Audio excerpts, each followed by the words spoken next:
The terrifying truth about the guillotine. Was death instant? For centuries, executioners claimed the guillotine was swift, clean, and humane.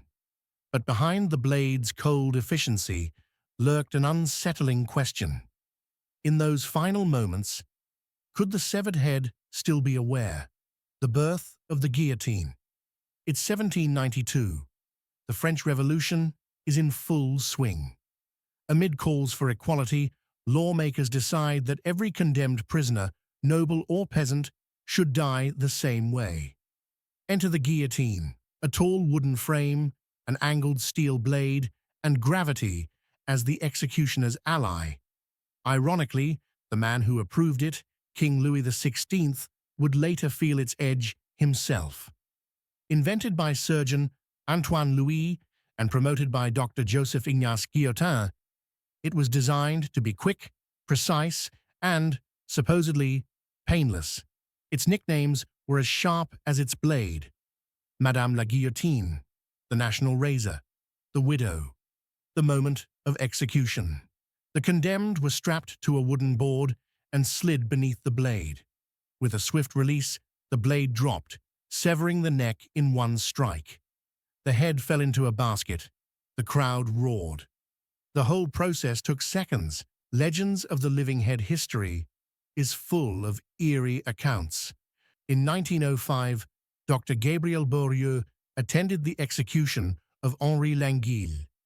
He swore the severed head looked directly at him when he called its name for nearly half a minute. These accounts, haunting as they are, may be embellished, but they kept the unsettling rumor alive. Maybe death wasn't as immediate as people believed. Science enters the scene. During the 18th and 19th centuries, scientists debated fiercely. Some, like Dr. Samuel Thomas Soumering, believed consciousness could last up to 15 minutes, making the guillotine potentially crueler than hanging. Others, like Pierre-Jean-Georges Cabanis, argued any post-decapitation movement was just reflex, not awareness. Animal studies muddied the waters further. Chickens, snakes, and insects often twitch or move long after beheading.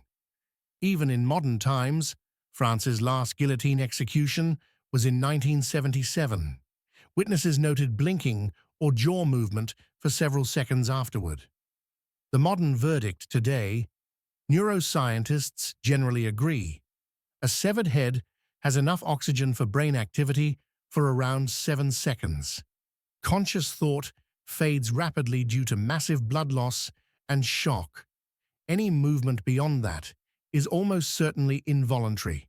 In other words, while the body might twitch and the eyes may blink, the person is unlikely to truly experience those moments.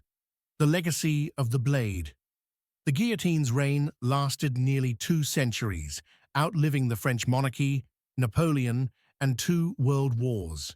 When it was finally retired in 1981, the same year France abolished the death penalty, it left behind more than a history of executions.